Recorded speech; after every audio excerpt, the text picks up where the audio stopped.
Everyone, welcome to my channel, or welcome back to my channel.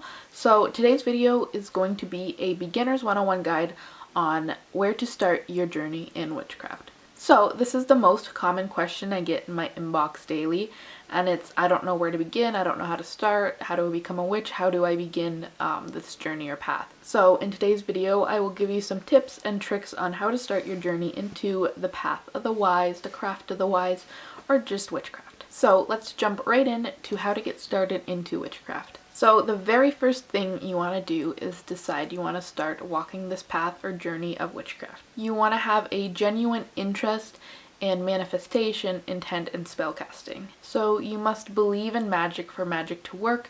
If you don't believe in magic or the universe's energy, then I suggest not choosing the path of the wise. So witchcraft is all from within. It comes from within.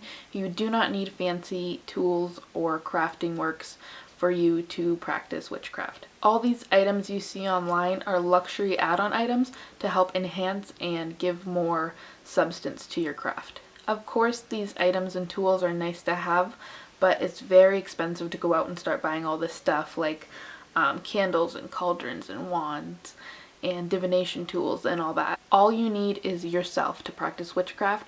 We'll get into details more of like all these tools that I just mentioned, but you just need to know that you don't need any of them to start the craft of the wise. All you need is yourself. So once you decide that you want to start your craft or you're very interested in witchcraft and you want to start your journey, we can move on to step number 2. And that is, if you have no idea where to begin, this is where I'll tell you.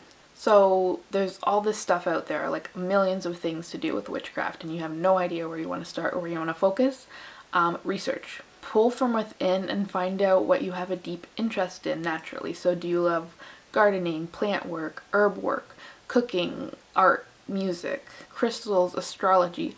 Anything that you have an interest in, you can choose a path for that. And if you follow a religion and you don't want to give that up, don't worry about that at all. Religion can come into your witchcraft. Any religion can come into your witchcraft no matter what you study or practice. So yes, you can be a Wiccan witch, a Buddhist witch, a Christian witch, a Catholic witch, a Jewish witch, or a Muslim witch, or a satanic witch. Witchcraft is a skill, and what you believe in or your faith or your religion is completely different. So they are two completely separate things that you can combine together to make yourself a unique witch. So just to give a quick example, I follow the pagan path or the pagan religion and I practice witchcraft, but there could be a Christian witch who follows the Christian path but also practices witchcraft. So they can combine your deities or your gods. You can bring your gods and your goddesses into your work and work with them that way. So step number 2 was starting to research your journey, what kind of witchcraft you want to follow, and what type of witch you want to be. So if you still have no idea, that's okay. You can go to my types of witches video and kind of get an idea of what types of witches there are. Plus I'm also doing a series on my Instagram if you don't really watch YouTube. If you don't really like to watch videos but you'd rather read, you can go over to my Instagram and see my series that I'm working on. So basically there's like green witches, kitchen witches, sea witches, cosmic witches, glamour witches, pop culture witches. So you can go over there and see what kind of sparks your interest and what you like to focus on most. So now step number 3 is to do tons of research and reading. There is so much to know in witchcraft, you'll actually never stop learning. Even like the most advanced witches who are very much older still learn something new every day. So this is where you can go grab yourself a cheap notebook, like a writing book, or you can get fancy and start making your grimoire. So this is a grimoire is basically a book or a book of shadows where you keep everything that you study. So you can put potions and recipes and very basic stuff in there. So what I did with mine is did basic stuff, like did a page on each element, did a color magic page, and you just basically put everything and anything you learn into this book. So you can go out and buy a cheap one and write in it, or you can go out and buy a fancy one and start doing drawings and writing and all that in it. Some of the main focuses you're going to want to research are, and I just wrote them down on my phone, so I'm just going to read them off. So number 1, a good thing to know is your history. So you can do a little background research. You don't need to go super in depth, but it's nice to know witches in history, the hysteria, the mass murdering of witches, and the Salem witch trials. Those are just a couple examples, but you can go in depth and kind of look up what witches were, what they are now. Next will be types of witches.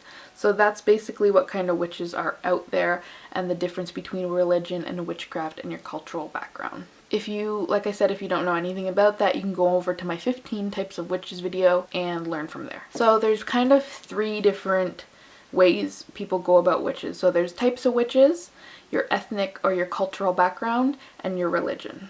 So for example, my religion is the pagan path. I follow pagan religion. My cultural background is Native American, and I don't really go by a type. I'm pretty much eclectic because I like tons of different stuff. I don't narrow myself into one category really because there's so much that I like to study. Some could even say that I am like a knowledgeable or a study witch because I love researching and learning more. Alright, so next is your altar and your altar tools. I think I have lots of videos of me sitting on my altar, but you can learn about altars and altar tools just by googling it. Basically, what is an altar and what does each tool on the altar represent. Next is the elements, so earth, air, fire, water, and some people think the 5th element is spirit, but that's completely up to you. Next is meditation and how to meditate. So this isn't like a super witchy thing because a lot of people just meditate, but it really helps to ground and center yourself, which is the next thing on the list. You want to learn how to ground and center yourself so you can focus all your energy onto one thing. And next you want to learn how to cast a circle to prepare for rituals and spell work. So casting a circle is basically creating a sacred space, safe so that nothing can come in or out, anything negative or bad entities or anything like that. So there's tons of videos on how to cast a circle, but I'm probably going to make one too. Next thing is color magic. You can basically incorporate color magic into everything you do. So candle work, spell work, everything like that, you can incorporate it into your daily life. And the last thing is the moon phases and the moon cycles. So this is especially for people who are a green witch. You want to learn the moon cycles and phases, what days are best to cast spells on, what does the moon phases mean, what moon phase is the best to cast certain spells on because there's certain days and moon phases that are best for spell work. So after creating a notebook and writing down all that stuff and researching it all, step 4 is to study those subjects. So you want to study them until you're well versed on them. Meaning that you're not just remembering them because you are trying to memorize them. You want to understand and know what they mean. You can use that notebook as a study guide as well, but it also turns into a great grimoire or book of shadows. You're going to want to write down this information, and this way you can learn and look back and use it as a reference point if you forgot something. So step 4 was basically study until you're well versed on all those main topics of witchcraft. Now step number 5 is to incorporate magic into your daily life. So this could mean doing one thing a day that's magical and witchy. Witchcraft is all about intent and manifestation. So I wrote down a big list of a couple things you could do daily that are very simple but very good to do. So going on a nature walk is great. It helps you connect back to the earth, listen to the birds, see the wildlife, see all the trees and plants coming back to life.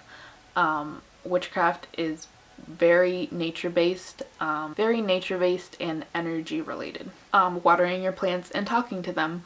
So people think you're crazy when you talk to your plants, but I always talk to my plants. A small thing you can do is stir your drinks clockwise to promote whatever your intentions is, or whatever your intentions are, or stirring it counterclockwise if you want to reduce something. So reduce any negativity or depression or sadness or something like that. So you can use your intent and stir your drinks or your cooking or your baking clockwise or counterclockwise. And always think of your intent in your head. So another thing you can do in your kitchen is draw sigils on your food before eating them to give good intent. So a sigil is also something you can research, but they're basically just symbols that have a certain intent. So you can draw a sigil for happiness, for joy, for having a good day, anything like that. You can draw it on your food with like I usually put it in the bottom of pie crust, like carve a little sigil in the bottom, or you can put it on with mustard or ketchup or whatever you're eating. You can figure out a way to kind of carve it or draw it into your food. Something else, you can take a cleansing shower and visualize yourself being cleansed and renewed for that day. So visualize all that stuff running off of you, all the bad and negativity going down the drain. So something else you can do is consecrate something daily. So consecrate basically means to bless or give something or declare something sacred. So this could mean a cup of water that you drink and bless. Another example would be taking your pencil and giving it intent and blessing it in your head or out loud to make sure you pass a test. Something else for example, you can also use makeup, consecrate your lipstick to give more of an attractive, if you want to have more attraction to you. Same thing with any type of makeup. Something else you can do is light a candle or incense in honor of your practice, or even a deity that you honor, or your ancestors. So there is 1,000 things you can do daily to have kind of a magical witchy mindset.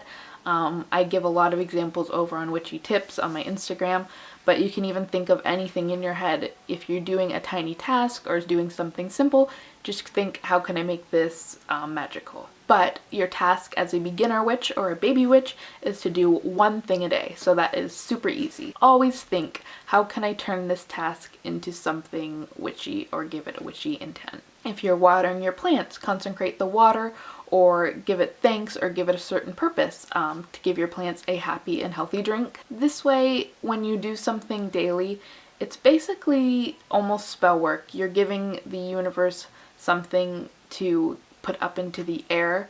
At this point, we wouldn't start doing any spell work. That's like really intense. So step 5 was to incorporate something witchy into your life once a day. You don't have to do it too much. You don't want to drain your energy, but like I gave all those examples, you want to do something once a day, or even twice a day. It depends on how much energy you have to give. So that's an easy task to do and to work on for the next couple weeks. So on to step number 6 is spell work. So this can be kind of a huge step into your path because there is so much to know. When it comes to stuff like herbs and oils and crystals and all those fun ingredients that make spell work fun and magical, there's 1,000,001 things to know. Most spell work does include these items because they enhance it and make it stronger. Each herb, each oil, each crystal, each item that we work with has its own intent and its own properties. But like I said earlier, you don't need any of it to do spell work, but it sure is a good tool to have some of this stuff, and it sure helps to enhance it, especially if you're new to the path. So spell work is something you can learn from Tumblr, from Google, from books, from your ancestors, from people on Instagram. There's tons and tons of different spells, and you can even create your own spells and chants just by kind of researching your properties of your items and creating your own spell. So by this point, you should have kind of an idea of what type of witch you are. So you should start being able to bring items into your craft that you want to use. So whether it be herbs, you should have a couple herbs on hand that are very basic for spell crafting. So like basil and rosemary are really awesome herbs to have because they are good for pretty much any spell work. Same thing to do with crystals. Clear quartz and amethyst are amazing because they are multi-purpose. So that was kind of my 6 steps to getting started into witchcraft. The most important thing is honestly to research and write down everything. You want to keep that grimoire or book of shadows so that you remember stuff and that you're learning stuff, not just memorizing. Incorporate those little daily witchy intents and tasks into your life. It'll make it honestly so much better. You won't really understand until you do it that doing the smallest things and sending it into the universe will help you out in the long run. And once you feel comfortable enough, you can start spell work. So I'll probably be posting like beginner spells, beginner witchy spells, stuff like that, that include little to no ingredients and that can't go wrong. So you don't want something that goes super wrong or super bad. So these will be spells that anyone can do, and if they don't succeed, then you just keep trying. You give yourself more intent, you ground yourself better, you center yourself better, you have more focus on your spell. Maybe I'll make a video too that's like things that can go wrong in spell work, or what to do if things aren't working or something like that. So you can go back on my channel and watch some of the videos I have on there, like what is witchcraft, Wicca versus witchcraft, what is the wheel of the year, all that kind of stuff. You can also research by buying books, but honestly, if you don't have that much money, the internet is perfectly good for that. You can find all your information there. Plus, you can narrow down your search like to the point, whereas a book you kind of have to find what's good for you, what book's good for you, and then read the whole thing and see if you found your answer that way. So that's my 6 tips on how to get started in the craft. I will be doing more videos like this, more videos to explain kind of small things, so like how to meditate, how to ground yourself, how to center yourself, how to cast a circle, how to set up an altar, altar and altar tools maybe to tell me what you guys want to see below. But this is your basic on how to get started in witchcraft. So you can get started today or tonight by grabbing a notebook and starting to do your daily witchy intent tasks. Thank you guys so much for watching. I hope you enjoyed this video. Make sure you like and subscribe to my channel. Make sure you head over to my Instagram, Witchy Tips, and follow me over there. I post tons of awesome stuff almost daily. So I will see you guys in the next video. Make sure you leave your comments below and telling me what you guys want to see. And I'll see you in the next video. Blessed be, witches.